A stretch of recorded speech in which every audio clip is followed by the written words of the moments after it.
ತೆಲುಗು ಚಿತ್ರರಂಗದ ಖ್ಯಾತ ಚಿತ್ರಕಥೆ ಬರಹಗಾರ, ಗೀತ ರಚನಕಾರ ಶಿವಶಕ್ತಿ ದತ್ತ ನಿಧನ ಹೊಂದಿದ್ದಾರೆ.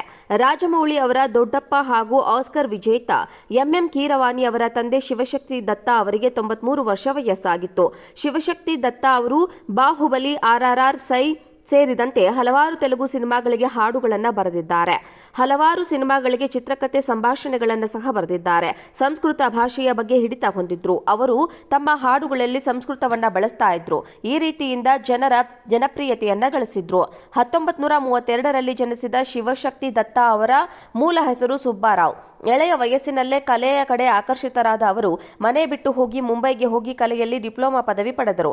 ಬಳಿಕ ಆಂಧ್ರದ ಕವೋರಿಗೆ ವಾಪಸ್ಸಾಗಿ ಚಿತ್ರಕಥೆ ಪ್ರಾರಂಭಿಸಿದ್ರು. ಬಳಿಕ ಸಂಗೀತದಲ್ಲಿ ಆಸಕ್ತಿ ಬೆಳೆಸಿಕೊಂಡು ಸಂಗೀತ ಕಲಿತರು.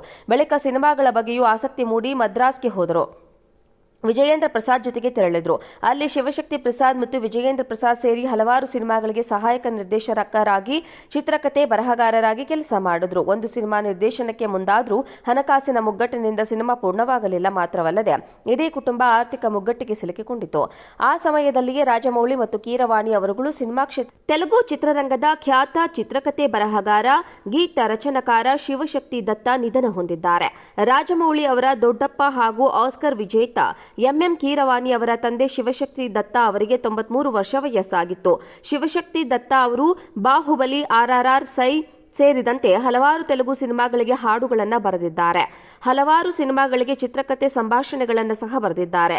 ಸಂಸ್ಕೃತ ಭಾಷೆಯ ಬಗ್ಗೆ ಹಿಡಿತ ಹೊಂದಿದ್ರು. ಅವರು ತಮ್ಮ ಹಾಡುಗಳಲ್ಲಿ ಸಂಸ್ಕೃತವನ್ನ ಬಳಸ್ತಾ ಇದ್ರು. ಈ ರೀತಿಯಿಂದ ಜನಪ್ರಿಯತೆಯನ್ನ ಗಳಿಸಿದ್ರು.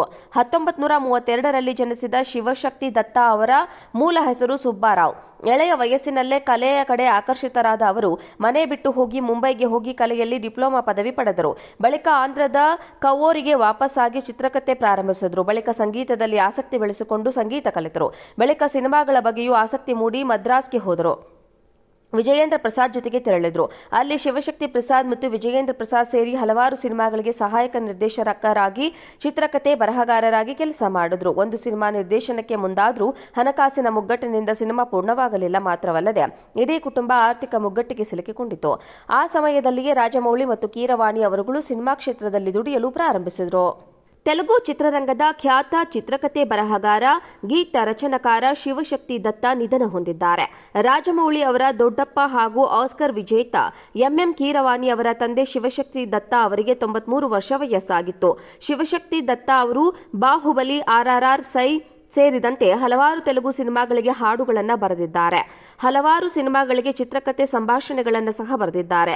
ಸಂಸ್ಕೃತ ಭಾಷೆಯ ಬಗ್ಗೆ ಹಿಡಿತ ಹೊಂದಿದ್ರು. ಅವರು ತಮ್ಮ ಹಾಡುಗಳಲ್ಲಿ ಸಂಸ್ಕೃತವನ್ನ ಬಳಸ್ತಾ ಇದ್ರು.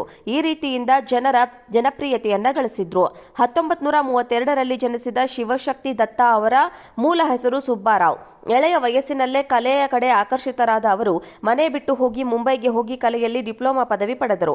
ಬಳಿಕ ಆಂಧ್ರದ ಕವೋರಿಗೆ ವಾಪಸ್ಸಾಗಿ ಚಿತ್ರಕಥೆ ಪ್ರಾರಂಭಿಸಿದ್ರು. ಬಳಿಕ ಸಂಗೀತದಲ್ಲಿ ಆಸಕ್ತಿ ಬೆಳೆಸಿಕೊಂಡು ಸಂಗೀತ ಕಲಿತರು. ಬಳಿಕ ಸಿನಿಮಾಗಳ ಬಗ್ಗೆಯೂ ಆಸಕ್ತಿ ಮೂಡಿ ಮದ್ರಾಸ್ಗೆ ಹೋದರು. ವಿಜಯೇಂದ್ರ ಪ್ರಸಾದ್ ಜೊತೆಗೆ ತೆರಳಿದ್ರು.